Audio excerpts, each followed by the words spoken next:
नमस्कार, मैं हूं वीरेंद्र कुमार झा और आप इसमें मेरे साथ देख रहे हैं खबर तक। इस समय चारों तरफ माता दुर्गा की पूजा की धूम मची हुई है। पंडालों में माता दुर्गा की मूर्तियां सज गई हैं। इन मूर्तियों में आप माँ दुर्गा को महिषासुर का वध करते हुए देख पाएंगे और उसमें माँ दुर्गा के साथ ही साथ उनका वाहन सिंह भी बड़ी तत्परता से इस युद्ध में आपको हिस्सा लेता हुआ दिख जाएगा। आइए जानते हैं कि यह माँ दुर्गा का वाहन सिंह उन्हें कैसे प्राप्त हुआ। माँ दुर्गा के वाहन सिंह को लेकर पुराणों में और विभिन्न धार्मिक ग्रंथों में कई कथाएं प्रचलित हैं। दुर्गा सप्तशती के अनुसार जब महिषासुर का अत्याचार काफ़ी बढ़ गया था और इसने पूरे जगत को त्रास देना प्रारंभ कर दिया था, तब सुर नर मुनि किन्नर हर कोई मिलकर त्रिदेव यानी ब्रह्मा विष्णु और महेश के पास गए थे। और जब त्रिदेवों ने मुनियों से, ऋषियों से, देवताओं से महिषासुर के अत्याचार की कहानी सुनी तो क्रोध से उनका चेहरा तमतमा गया और उसी समय इन त्रिदेवों से एक शक्ति बाहर आई जो मिलकर एक बच्ची का रूप उसने धारण किया। इसे कहा जाता है कि ये कात्यायनी देवी थी, जिसे भगवान कात्यायन ने पुत्री के रूप में मांगा था और इन्हीं ने बाद में महिषासुर का वध किया था। जब यह तेज एक नारी के रूप में परिवर्तित हुआ तो इसका मुख्य उद्देश्य महिषासुर का वध करना था और इसके लिए ज़रूरत थी विभिन्न चीज़ों की। सभी देवताओं ने अपने अपने स्तर से अलग अलग अस्त्र शस्त्र वस्त्र हर कुछ दिए। उसी क्रम में पर्वतराज हिमवान ने इन्हें अपना वाहन सिंह दिया था, जिस पर वे सवारी करती हुई नजर आती हैं। महिषासुर को की सेना को पूरी तरह से वह सिंह रौंदता हुआ आपको विभिन्न पूजा पंडालों में देखने को मिल जाता है। एक दूसरी कहानी के अनुसार जब भगवान शिवशंकर और माता पार्वती मंदार पर्वत पर रहा करते थे। मंदार पर्वत की स्थिति के बारे में आपको बता दूं कि यह बिहार के बौंसी जिला में स्थित है।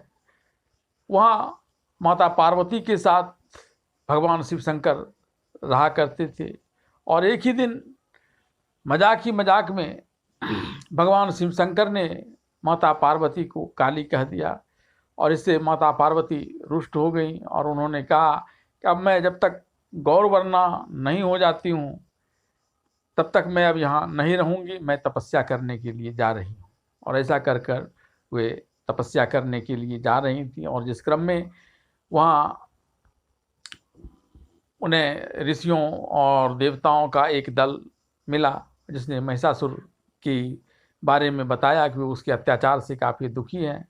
और तब जब माता पार्वती वहाँ तपस्या करने के लिए चली गई और जब तपस्यारत थी तो उसी समय एक सिंह उन्हें खाने के उद्देश्य से वहाँ पर आया था, लेकिन इनकी तपस्या के तपबल के कारण वह इन्हें खाने में असमर्थ था। लेकिन उसकी लालसा थी कि वह जैसे ही तप खत्म होगा माता पार्वती को खा लेगा और इसीलिए वह टकटकी लगाए माता पार्वती की ओर देखते हुए तब तक बैठा रहा जब तक कि माता पार्वती का तपस्या पूरा नहीं हो गया।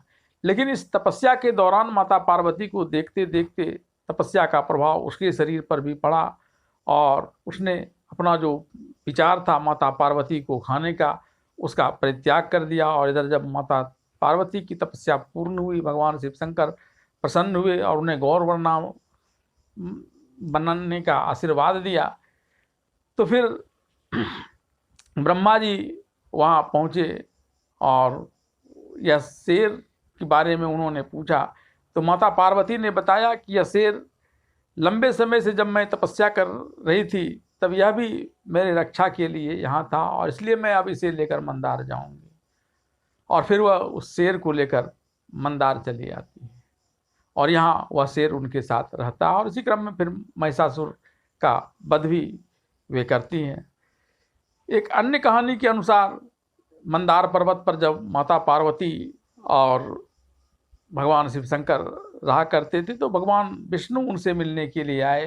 भगवान शिव शंकर और विष्णु को बातों में मगन देख माता पार्वती ने अपना शेर वहीं छोड़ दिया और यह कहकर कि मैं कुछ देर में भ्रमण कर आ रही हूँ, वो बाहर भ्रमण करने के लिए चली गई और इस बीच वह शेर भी उठकर कहीं बाहर चला गया। और जब माता पार्वती उधर से आ रही थी तो यह शेर भगवान शिव शंकर को कहीं दिखा नहीं और तब उन्होंने भगवान विष्णु को ही कहा कि तब तक आप इस सिंह के रूप में रहिए जब तक कि मैं उस शेर को ढूंढ कर लाता हूँ। और इसी क्रम में यही शेर कहा जाता है कि भगवान विष्णुधारी जो शेर था वह माता पार्वती की सवारी बनी और माँ दुर्गा के रूप में इसी शेर ने महिषासुर के वध करने में एक बड़ी महत्वपूर्ण भूमिका निभाई थी। महिषासुर मर्दनी माँ दुर्गा की जय।